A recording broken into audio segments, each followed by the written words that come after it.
Madang town is one in the country whose undeniable beauty simply appeals to anyone and everyone that visits.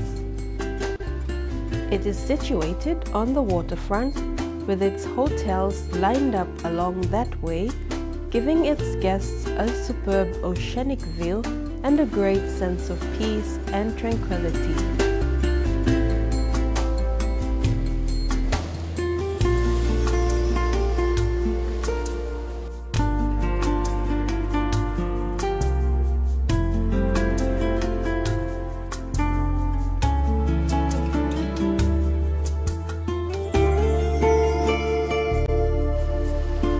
But sad to say, today, this shoreline is slowly being eroded by the sea and needs immediate attention. According to one man who has tried to facilitate this out of his own pocket, Sepita Bata, this is an extremely expensive exercise. In the question about seawall and rising tides or rising sea levels, it's a major problem, which is not only affecting the islands and Papua New Guinea, it's affecting the whole world. Things are changing.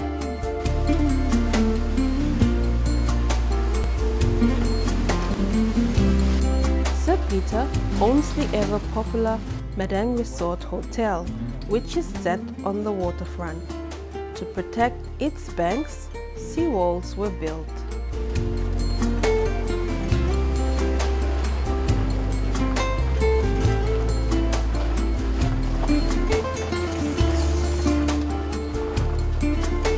Wash. Wet tassel.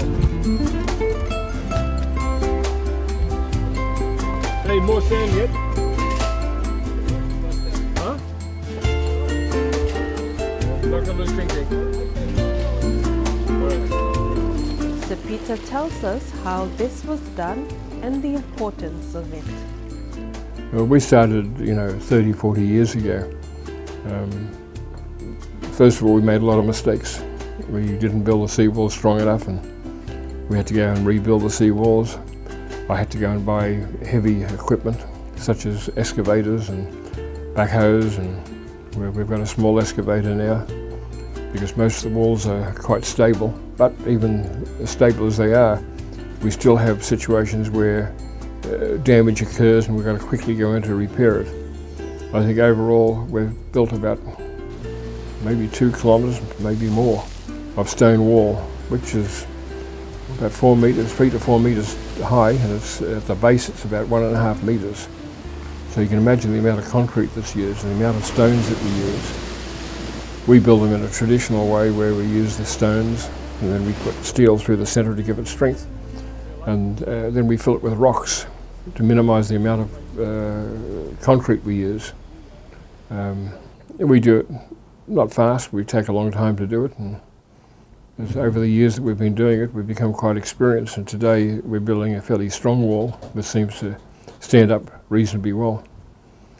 In the last month we've been doing some seawall work because we're getting undermining, erosion, and some of the wall collapsed, and we've had to go quickly into making repairs, and that's a major problem, because once the wall starts to crack, you've got to be there straight away. Because if it cracks and falls in, and the water gets in it and starts eroding the bank, you're not looking at a small hole, you're talking of a big hole, and it's getting bigger every day. So the quicker you can do it, the less money it's going to be spent on it. In the case of Madang, the not Coronation Drive, the Coast Watchers Avenue, down near Gun Beach, there are 2 little beaches. And in both those areas we built the seawall there, because if we hadn't, the road would have gone. It happened about 8-9 years ago, and we contacted the local authorities and said, "Are you going to do anything about this, because the road is going to disappear into the sea?" They said, "Don't worry about it, we're onto it and we're going to fix it."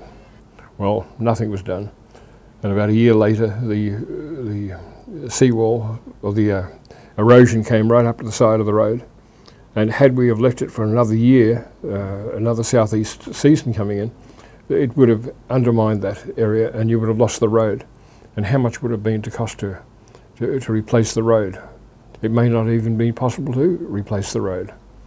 And so we went down there without being asked, and we built those seawalls on the two beaches, and we backfilled it with rocks.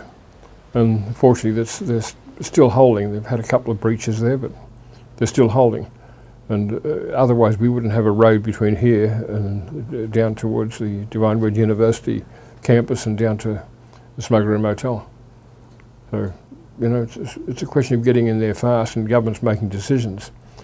You drive a helicopter down the coast here, you'll always see the coconut trees falling into the sea. This is a classic example of what we're talking about.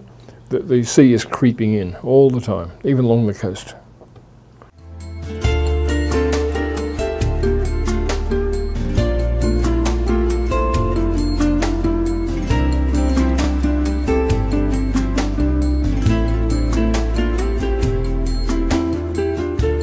Although doubtful of the government's financial capability to be able to assist, the ex-parliamentarian encouraged people to seek help from their local MPs if they encountered problems such as sea level rise and other natural disasters.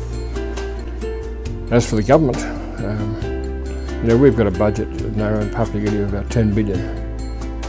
All that money has been consumed in infrastructure.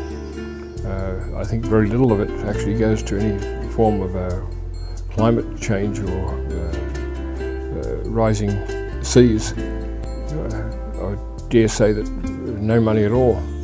The only exception to that, and this is what I would encourage people to do, is speak to their Member of Parliament, where you've got an urgent type of situation where you're losing land or losing houses.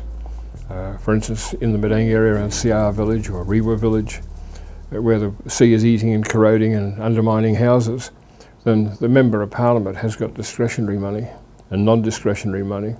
They've got a joint budget priority committee that can allocate money in accordance with the priority of the people's wishes. That's why you have that support grant. But I don't think that the provincial government, certainly the Madang provincial government, would have the revenue to meet that expense.